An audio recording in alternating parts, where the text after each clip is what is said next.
August 12వ తారీఖు ఆషాఢ బహుళ అమావాస్య బుధవారము, పైగా ఉదయం పూట పుష్యమీ నక్షత్రం అనేటువంటిది ఉందండి. చాలా విశేషమైనటువంటి కలయిక.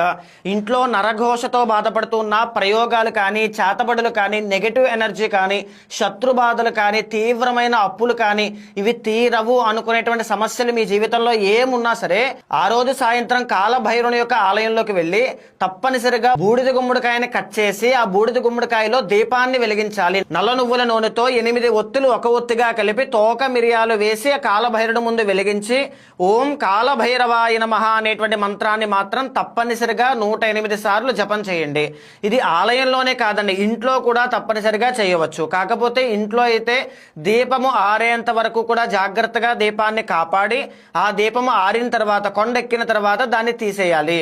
బాగా గమనించండి, ఈ అమావాస్య రోజు సాయంత్రం ఎవరైతే ఇది చేస్తారో నరఘోష కానీ, శత్రుపీడ కానీ, నెగటివ్ ఎనర్జీ కానీ, జాతక దోషాలు కానీ ఏమున్నా సరే ఖచ్చితంగా ఉపశమనం అనేటువంటిది చూస్తారు.